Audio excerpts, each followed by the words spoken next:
everybody! In today's video, I'm going to be working with color shift pigments. I bought some of these a couple of weeks ago, and then I bought these probably like a year ago. It's been a while that I've had these. I just haven't really used them a lot. And with these ones, I've recently gave them a shot. I haven't done a lot with them. Here's just like, I'm going to make a magnet with this. You know, it's in the works. But here's just an example of when I took some of this powder pigment with the brush and kind of just spread it around there. And it looks really cool. The color shift you can kind of pick up on, but what I've really gathered about these types of pigments is that they're really at their best when there's a lot of like curvature or like facets or something to the piece. And even when they show the example of the color shift in like the listings for the product, it tends to be on this very odd shaped piece of plastic. I'll leave the links for this stuff in the description box below and you can actually see what I'm talking about.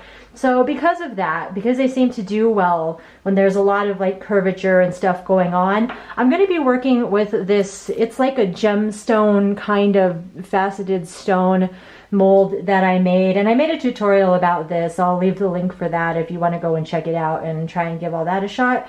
But this is what we're going to be working with today. So I'm going to go ahead and break down the different products and all of that. These I got on Etsy from Pearl Pleasures, and I'll leave the link for that, like I said. And these are a very fine powder pigment, and what I've been using to spread them around and all that is just a super basic brush. This is some brush I got at a craft store or at Walmart or something. It's just a flat brush. Now for these other ones, these are different. Oh, and on that note and just all of this, I'm going to be working with a mask as well. And that's because I'm working with super fine powders. I don't want to breathe them in, and I also don't want to breathe on them and kind of like puff it out everywhere. So yeah, I'm going to be working with this as well. Oh, the flakiness of these just made me think about all that. Okay, so with these ones, it's very different. They're not like a fine powder like that. They're like a flake. They're very flaky and fine, and if you breathe on them or look at it too hard, they can just puff up everywhere, hence the mask. So with these ones, I'm going to try working with these silicone dotting tools, and it's because I've tried using a brush for them, and it spreads them around kind of weird. It's hard to pick up with the brush. It's just awkward to do, really. I read that you could do it with a Q-tip. I have tried it. I'm happy with the results. They're not bad. I feel like they maybe could be a little bit better. So we're going to try these out, see how all that works out. Like I said, I read that these are good for this, so that's what we're going to do. I feel like it will pick up those flakes pretty easy and then put them on there and break them up. So we're going to see. I have not worked with this mold before. Like with these kind of pigments, I haven't worked with these dotting tools before, so this is going to be an adventure. Okay, so since there's so many facets to this mold, I think I'm really going to play around with that and use the pigments and use like one color in one little area and then use a different pigment in another one and kind of just try and have like a rainbowish or like multicolored effect. I will do one just uniform one color so we can see what that's like. But yeah, I think I'm going to get creative with some of these other ones, and I'm going to do a couple with the powders, and then I'm going to do a couple with these flakes and see how that goes. And then after all that, when all of the pigment is actually like coated on the mold, I'm going to mix up some black resin and pour it in. From what I've gathered, black color is really what makes it pop. I'm sure you can experiment with different background colors and it would be cool. I don't know. I'm going with black resin for this particular project. So we'll get there. So I'm going to go ahead and put my mask on.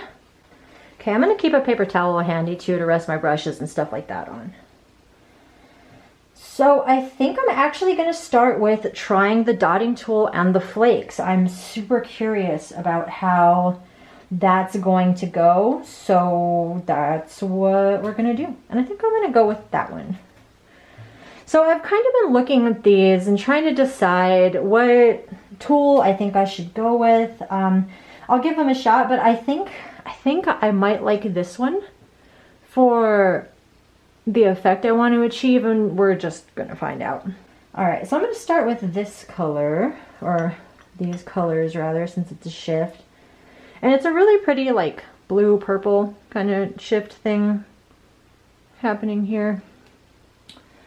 And I'm just gonna dip in there and see what happens. Oh yeah, that picks up way better. Okay, now I'm just gonna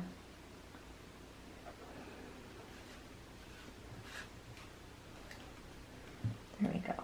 I'm just gonna spread it in there. But you see how those flakes just want to get everywhere? It can be kind of messy. But a little tip when working with powders and stuff like this, you could just take a piece of clear tape and come in and lift up any kind of stuff that you're not happy with, like to clean it up. Yeah, I'm pretty happy with that, with the silicone dotting tool. All right, so that's what it's looking like on the inside of it. There's some sticking to the sides like that. And now I'm gonna come in with a different flake. I'm gonna use this, it's like a yellow green kind of orange vibe happening. I don't know. We're gonna break into it and spread that.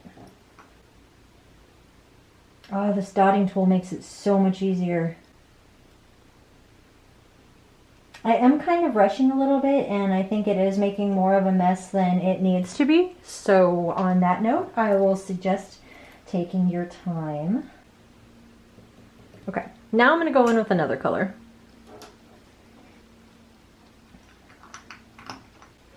So now I think I'm gonna hit up this pink. And that's like, it's like a pink purple kind of shift. Maybe like a pink blue.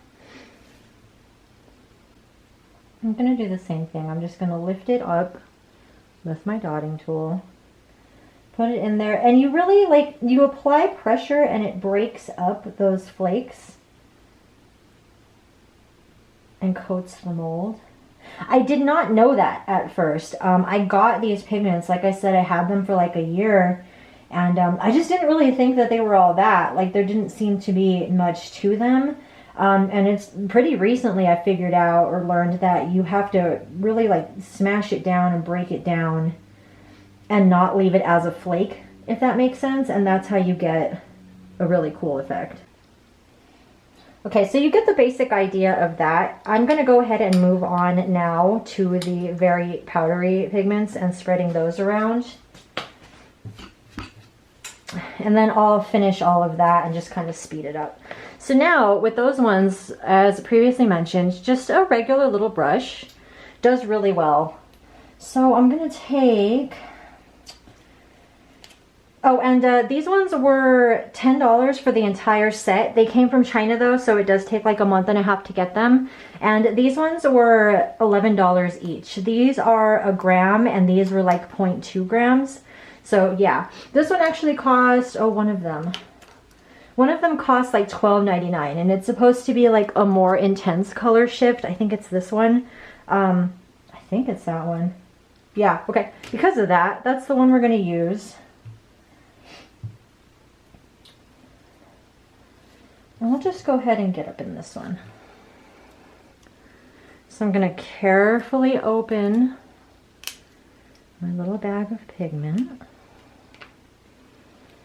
And then just dip right on in there and then just spread it around. There we go. Yeah, these powder ones, they spread around significantly easier. You don't have to really like crush them up into the mold. So this shouldn't take nearly as long. All right.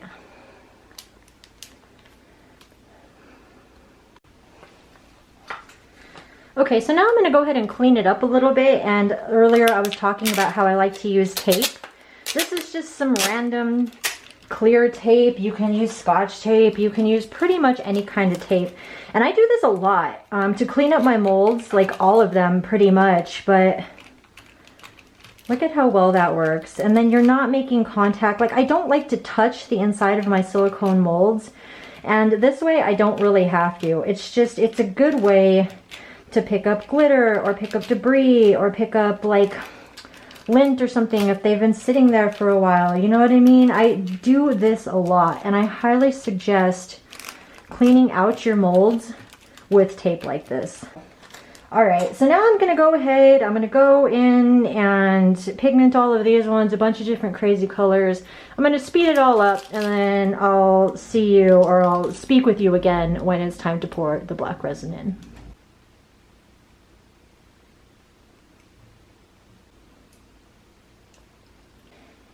This is like a purple to yellow kind of deal. So I'm gonna dip in with that one next.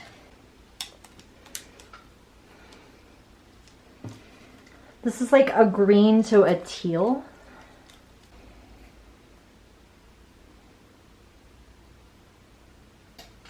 So now this one's situated, this one's situated. I want to do another one with the flake pigments. I'm going to do it over here, but I'm going to do it off camera because you have the basic idea now and it takes forever. So I'll see you in the next scene when we start to pigment our resin and get it ready to pour into the mold. So I'll see you in a little bit.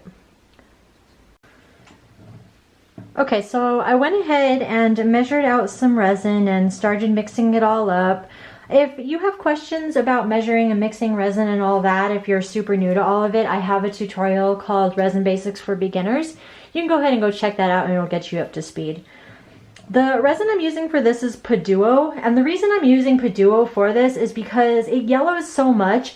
All I'm comfortable doing with it is pigmenting it black. And I can actually show you how much Paduo yellows. I just like it for a myriad of reasons, but the main one anymore is the yellowing. So this is Paduo, this is Art and Glow, and this is my go-to Super Sap CCR. I made these pieces on November 11th, and I put them in the sun to see how they do in, like, as far as the yellowing goes and all of that, you know what I mean? Paduo claims to have UV inhibitors. There's no way. There's no way. All of these pieces have been out in the sun for the same amount of time. This is what a piece with a UV inhibitor looks like. This is what a piece with a UV inhibitor looks like. This does not have a UV inhibitor. The fact that they're saying it is false advertising. There's a bunch of reasons I don't like Paduo, but yeah, I don't recommend using it. Moving on. I have my resin measured, I have it mixed up, and now I'm going to go ahead and pigment it black. And how I'll make my pieces black is I use a powder black oxide pigment. This is actually a soap making pigment. I use these a lot in my resin pieces. They mix in really well, they work really well. This is black oxide pigment, and this is activated charcoal powder. They both have the same effect, I just use them for different things. For this, I'll use the black oxide pigment. So that's good to go. This is what my mold looks like now that all of the cavities have the powder in them and I cleaned it up a little bit. So now I'm going to take my black oxide pigment and I'm going to put it into my resin. Let's see, I'll just use one of these. I had a stick for doing this. I don't know where it went.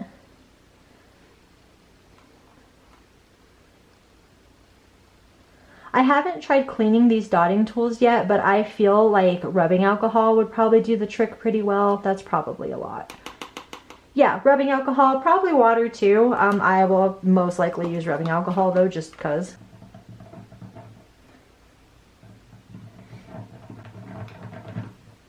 Okay, and because this resin is on the thicker side, the black oxide doesn't want to mix in as well, so I'm going to use some of the activated charcoal powder because it's finer.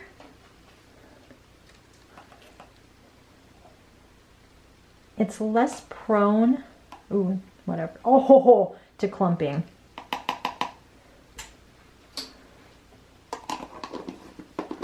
I am making a mess. I'm just going to put this on there and pretend that didn't happen and deal with it later. There we go. So now we're starting to get a nice black color. Okay, messes have been made, resin has been pigmented. It is now time to pour the black resin into the mold.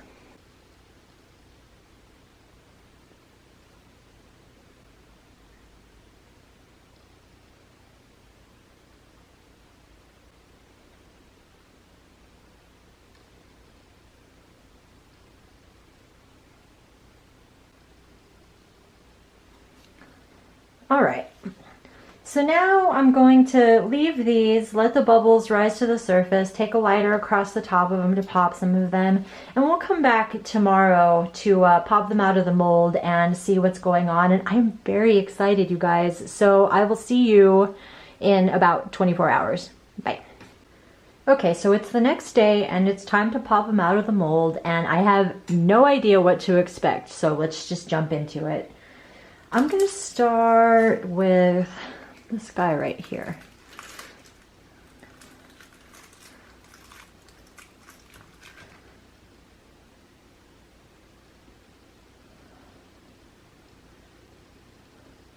That's pretty cool. I am a lot happier with the silicone dotting tool and the way in which it spreads it around. Yeah, I think that's pretty neat. All right, so there's that one. Now I'm going to do this one that was just the one uniform pigment.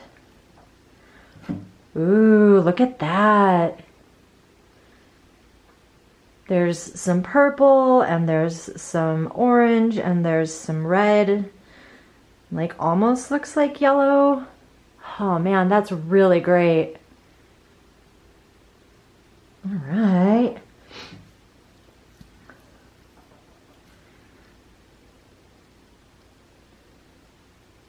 That's pretty cool. All right, so these were the ones that were the super flaky pigment that got kind of smashed down. I do kind of wish that I just used one color for one of these instead of getting all crazy with the colors. I do really love this and I think it's cool, and I'm going to do it again in the future. But yeah, I do wish I had just used one of the flake pigments for one of these, but it is what it is. Okay, so this is the other one that was with the powder pigments that I just went a little crazy with.